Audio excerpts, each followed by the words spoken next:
시청자 여러분 안녕하십니까. 굿모닝 리포트 경제연풍 시작합니다. 미국의 고용지표가 악화되면서 경기 둔화 우려가 나오고 있습니다. 이에 따라서 9월에 FOMC에서는 기준금리를 인하할 가능성이 높아지는데요. 미국 금리가 하방 압력을 받고 있다. 이런 얘기입니다. 그래서 오늘은 미국 금리 인하에 민감한 제약 바이오 섹터에 대해서 좀 분석을 해볼까 합니다. 유튜브 원리버 강하나 연구원 나오셨습니다. 안녕하세요. 안녕하세요. 이 금리 나올 때마다 네. 제약바이오 주식들이 이제 각광을 받는 게 네. 상당히 이게 뭐 여러 가지 이제 분석을 하는데 오늘 다시 얘기를 좀 해볼까 하는데 뭐 일단 금리 인하하고 우리 시장이 뭐 증시 좋아지고 뭐 제약바이오 국내 기업들에게는 굉장히 좋은 호기다 이렇게 분석이 되는데 배경 설명을 좀 부탁드리겠습니다. 네, 일단 말씀해주신 것처럼 금요일에 고용 지표가 쇼크가 그렇죠. 나오면서 좀 안 좋아졌죠. 네, 맞습니다. 심지어 5월, 6월 고용 지표에 대해서도 대폭 하향 수정이 되었거든요. 예. 그러니까 이것 자체가 그동안 발표된 고용 회복세가 진짜가 아니었고 실제보다 과대평가가 되었으며 실제로 미국은 현재 금리 인하가 굉장히 필요한 상황임을 보여주고 있다라고 생각이 되거든요. 그래서 금요일 밤에 고용 지표가 발표가 되면서 금리가 이제 급락을 하는 모습을 보여주었고 거기에 더불어서 9월 금리 인하 가능성이 거의 90% 이상까지 지금 급등을 한 상황입니다. 그렇죠. 근데 거기에다가 그 메리 총재도 연내 2회 정도의 금리 인하를 지지한다라고 얘기를 해줬고요. 근데 더 나아가서 연내 3회 인하에 대한 얘기도 지금 많이 나오고 있습니다. 연내 4회요. 네, 3회요. 3회에 대한 얘기도 지금 베팅하는 것들을 봐보면 49%까지 상승을 했거든요. 예. 그렇다라는 것은 금리 인하 가능성이 지금 매우 높아져 있는 상황이고 그걸 토대로 이번 주 월요일, 화요일에 제약바이오 섹터가 강세를 보였다라고 해도 과언이 아닙니다. 그런데 이 고용 지표뿐만 아니라 금요일 밤에 지금 제약바이오 섹터에서 가장 핫하다고 할 수 있는 게 비만 치료제잖아요. 그렇죠. 근데 비만 치료제의 보험 보장에 대한 얘기가 나왔습니다. 그래서 트럼프 대통령이 과거에 비만 치료제, GLP-1 타겟의 치료제들에 대해서 보험 보장을 하지 않겠다라고 거부를 했었거든요. 4월에는. 그런데 갑자기 이제 8월 1일에 바뀌었어요. 보험 보장을 할 의향이 있으니까 시험 급여를 테스트 바꾼다 하자. 이거죠, 비급여에서. 맞습니다. 그래서 보험 적용이 되면 훨씬 더 많은 사람들이 사용을 할 수 있게 되겠고 싸게 사용이 되지 않습니까? 그렇죠. 원래 이제 골드만삭스가 비만 치료제 시장을 작년 말에 1,300억 원까지 2030년에 1,300억 원까지 전망을 했었던 주요 이유 중 하나가 또 보험 커버리지 확대였거든요. 그러니까 굉장히 핫 이슈였던 거죠. 그런 정책적인 이슈 또한 지금 제약바이오 섹터의 상승을 이끌어낸 요소 중 하나였다. 다만 여기서 좀 우리가 확실하게 봐야 되는 부분은 고용이 계속해서 악화가 되면 그러니까 침체가 너무 확실해지면 금리 인하를 한다고 하더라도 좀 하락을 면치 못할 가능성이 있기 때문에 침체가 다소 나쁘지 않은 수준에서 금리 인하가 좀 크게 돼줘야 제약바이오 섹터가 정말 크게 올라갈 수 있을 거라고 기대를 하고 있습니다. 근데 근본적으로 궁금한 게요. 금리 인하 때는 꼭 제약바이오 얘기가 나오는데 직접적인 연관관계가 어떻게 됩니까? 일단 몇 년 동안 금리와 제약바이오 섹터의 지수 추이를 보시면요. 저 완전 반대로 가는 추이들이 되게 많아요. 차트상으로 완전히 반대로 가요. 그냥 아예 데칼코마니처럼. 근데 그 이유 중 하나는요. 제약바이오 섹터가 돈이 되게 많이 들어가지 않습니까? 그렇죠. 돈이 많이 들어가고 자금 여력이 필요한 섹터이기 때문에 금리 인하가 되어야 이제 유동성이 확대되면서 투자도 많이 받고 라이센스 계약이나 M&A가 많이 일어난다라는 돈을 인식이 빌려야 될 계속해서 때도 있습니다. 조달금리도 좀 낮아지는 부담이 그렇죠, 있는. 맞습니다. 일단 돈이 많이 필요한 섹터이기 때문에 금리의 영향을 크게 받는 섹터라고 할 수 있습니다. 그렇군요. 하반기에는 제약바이오 이벤트가 많은 것 같아요. 이게 제약바이오 특히 이제 이게 학회 이런 게 굉장히 중요하잖아요. 맞습니다. 보니까 세계 폐암학회도 있고 유럽 종양학회도 있고 월드 ADB도 있고 이게 지금 앞으로 남은 학회잖아요. 이벤트잖아요. 네, 맞습니다. 뭐 여기다가 이제 우리나라 기업들로 보면 글로벌 제약사들에게 이제 잘 만든 거를 네, 라이선스 이전하는 아웃할 수 라이선스 있는. 돈 받고 넘기는 이런 이벤트들도 좀 있는 것 같은데 어떤 내용들이 좀 주목을 해야 될까요? 우선 말씀해주신 하반기의 학회들이 세계 폐암학회는 9월, 그 다음에 유럽 종양학회는 10월, 네. 그 다음에 월드 ADC에다가 오베시티 위크라는 비만 학회도 11월에 개최가 됩니다. 폐암학회, 종양학회 알겠는데 ADB는 뭡니까? ADC는 약물 ADC. 항체 접합체라는 플랫폼인데요.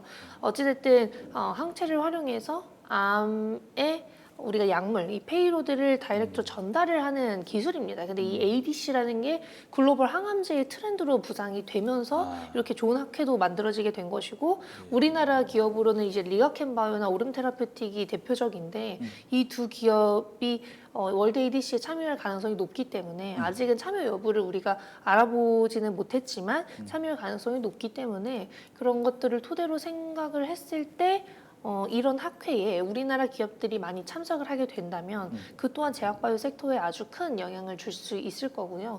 지금 당장 라이선스 계약이 나오지 않는다고 하더라도 임상 데이터 발표를 앞둔 기업들이 많습니다. 이제 유럽 종양학회에서는 이제 뭐 보로노의 VRN 11의 경우에도 임상 진전 고용량 데이터가 발표가 되고요. 그런 자체 기업들의 학회의 임상 데이터 발표 이벤트가 결국에는 섹터의 이벤트로 인식이 되는 경우도 많고 기업들이 많이 참여할수록 섹터에 좋은 영향을 주는 경우가 많습니다. 그렇죠.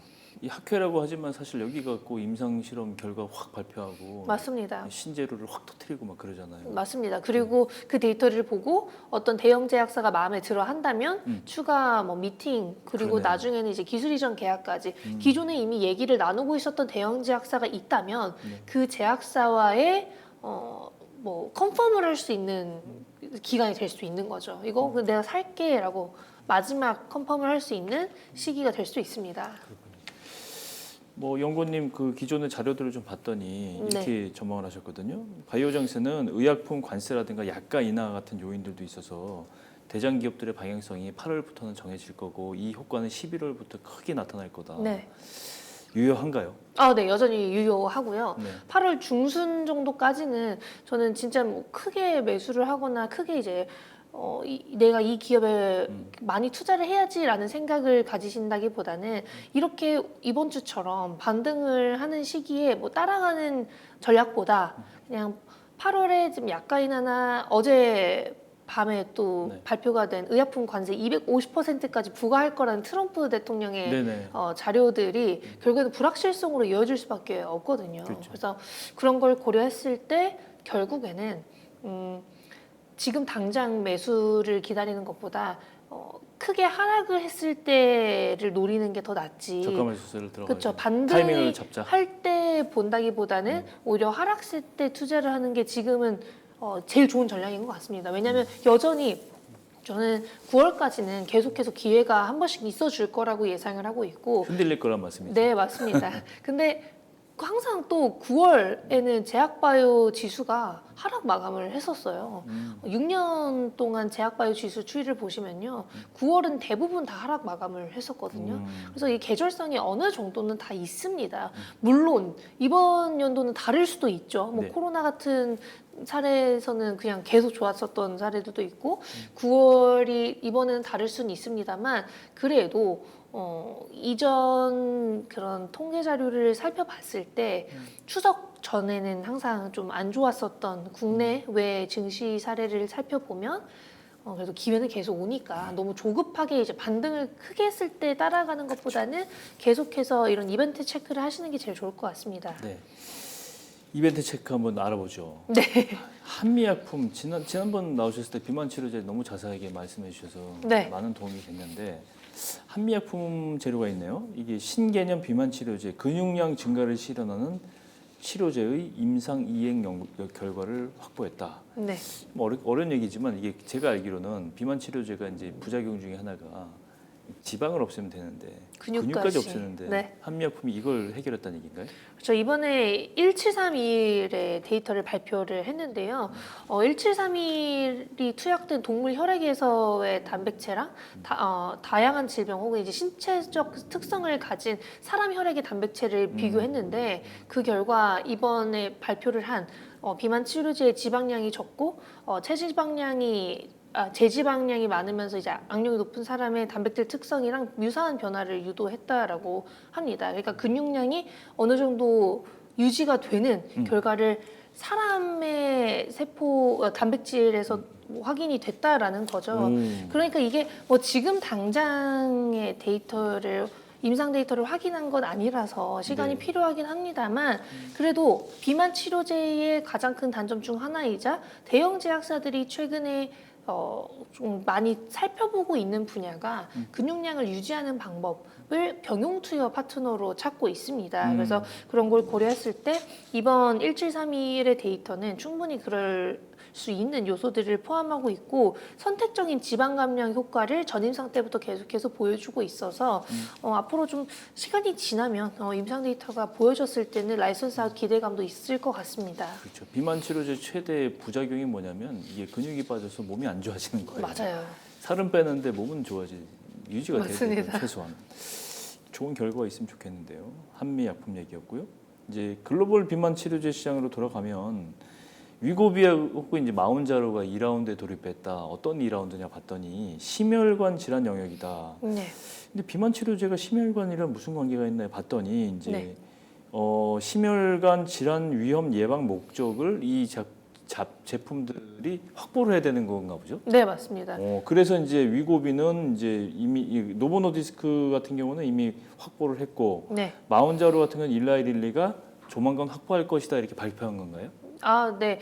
이번에 대규모 임상 결과를 발표했는데요. 네. 이번 데이터가 투르리시티라는 옛날에 일라이 릴리가 이미 개발을 한 투르리시티라는 당뇨병 치료제 같은 GLP-1 타겟입니다. 네. 이 투르리시티와 마운자루를 비교하는 임상 데이터를 발표를 했어요. 그런데 투르리시티는 이미 당뇨병 치료제이자 2020년에는 FDA로부터 심혈관 위험 감소 적응증을 추가 승인을 받았었거든요. 죄송합니다. 중간에 중간 질문인데 이 제품들이 그럼 심혈관에 대한 위험성을 내포하고 있다 이렇게 되는 아니죠, 거예요? 아니죠. 이 원래는. 의약품이 아니죠. 이 의약품이 심혈관 위험을 감소시키는 기능을 보유하고 있다는 그러니까 것입니다. 플러스 기능을 더 누가 확보하느냐 그런 적응증이 얘기군요. 하나 더 있다라는 오케이. 말입니다. 예. 그래서 심혈관이 있는 환자, 특히 이제 당뇨나 비만 환자의 경우에는 심혈관 질환을 동반하는 경우가 많거든요. 아니면 심혈관 질환만 있는 환자들도 당뇨랑 비만에 이게 대한 원래 비만 치료제가 아니라 당뇨 치료제니까. 그렇죠. 이제 심혈관을 뭐 강화할 수 있는. 그렇죠. 심혈관 위험 감소도 이미 트루리시티라는 GLP-1 타겟의 당뇨병 치료제가 승인을 받았었어요. 예. FDA로부터. 근데 이번 마운자로는 자기들도 이 심혈관 관련해서 적응증을 확보하기 위해서 이미 그 승인을 받은 트루리시티랑 비교를 해본 거죠. 그래서 트루리시티랑 비교를 했을 때 이런 심혈관 사망 아니면 이제 심근경색 이런 뇌졸중과 같은 주요 심혈관 질환들과 비교를 했을 때 위험을 줄이는 데 있어서 비혈등성을 발표했습니다. 그러니까 트루리시티랑 비교를 해도 떨어지지 않는 수준의 심혈관 위험 감소 효과를 낸 것이죠. 그러니까 마운자로도 이 질환을 대상으로 적응증 확장이 가능해질 것이다. 위고비만 할 수 있는 게 아니다. 그러니까 둘 다 할 수 있다라는 게 이번에 결과로 나온 것이고요. 이렇게 적응증 확장을 하게 되면 비만 치료제 시장, 그러니까 GLP-1 시장이 다시 한번 또 성장을 할 수 있는 계기가 되기 때문에 그런 것들을 기대하시는 것 같습니다. 그렇군요. 위고비는 앞서 가 있고 마운자로도 못지 않다. 뭐 이런 얘기로 정리할 수 있겠는데 문제 가격이에요. 비만 치료제 주사제에서 이제 경구용 투여 이게 이제 먹는 약으로 가는 중이다.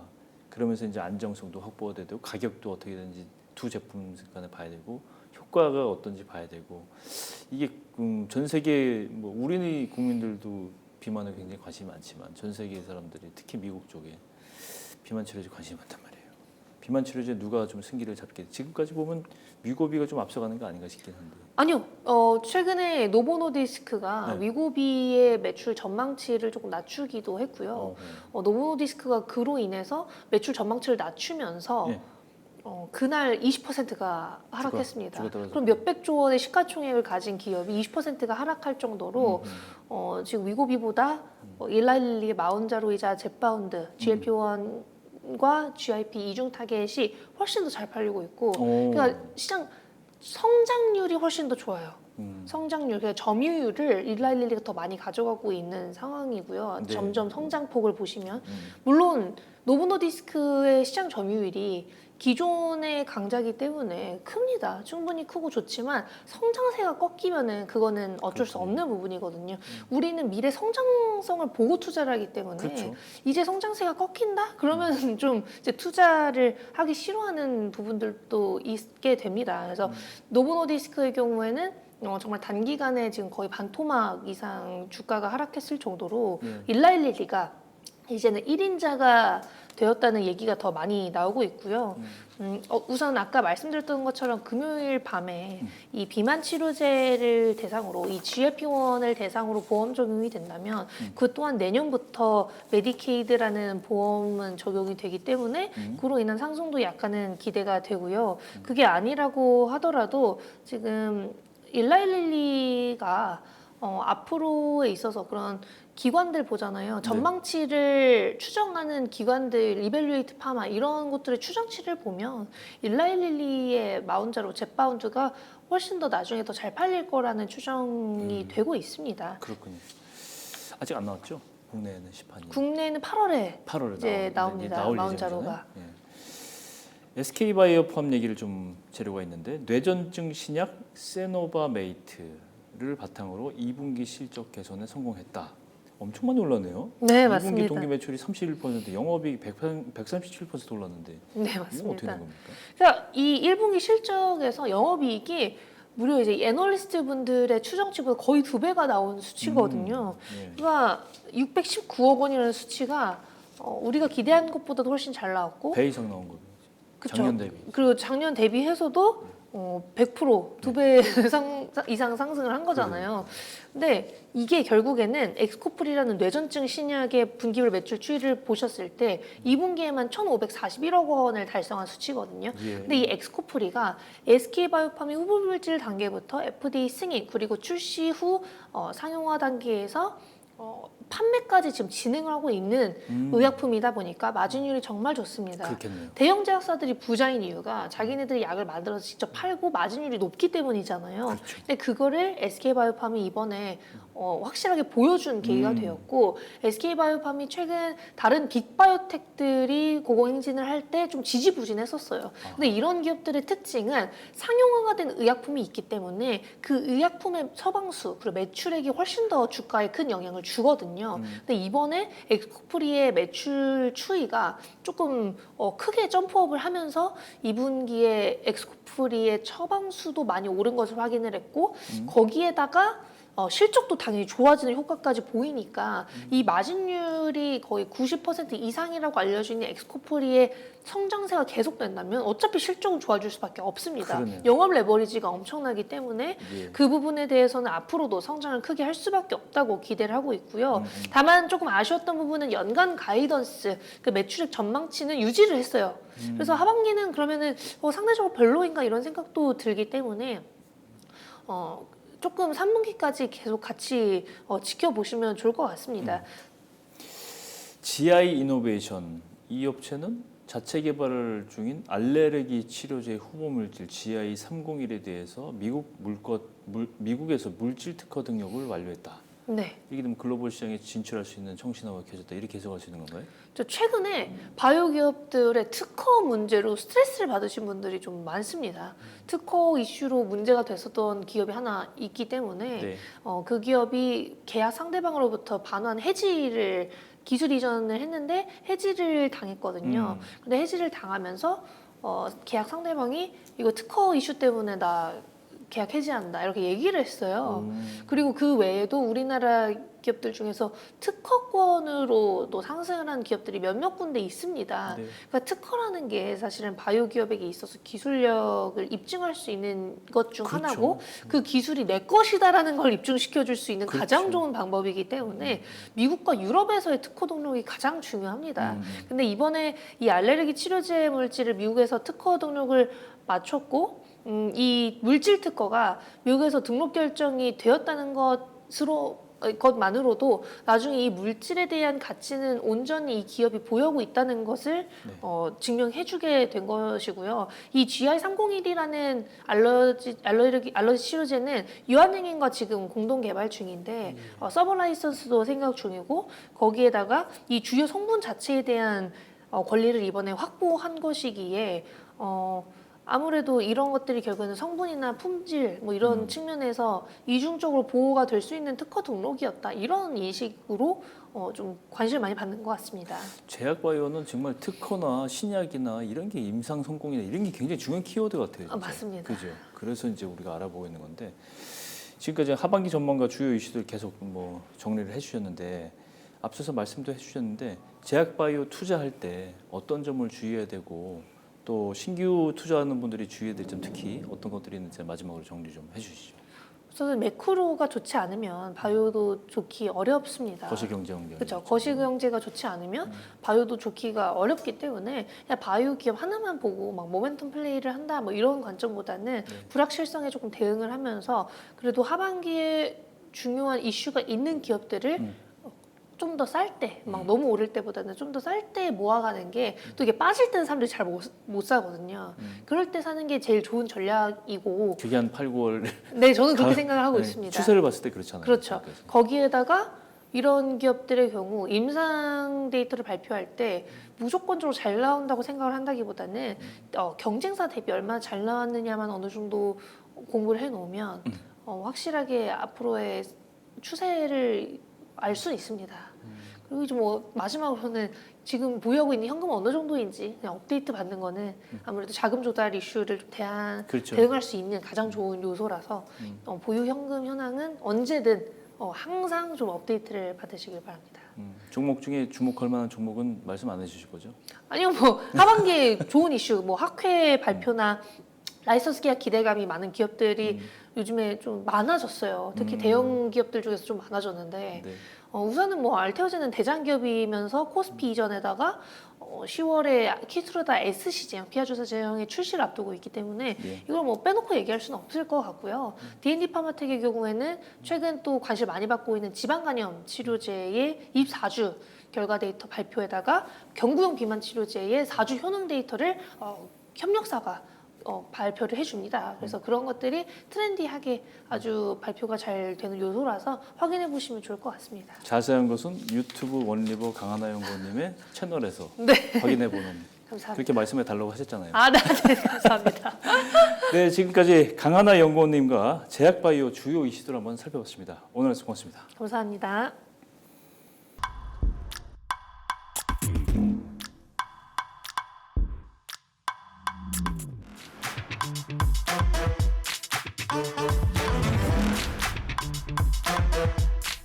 Thank you.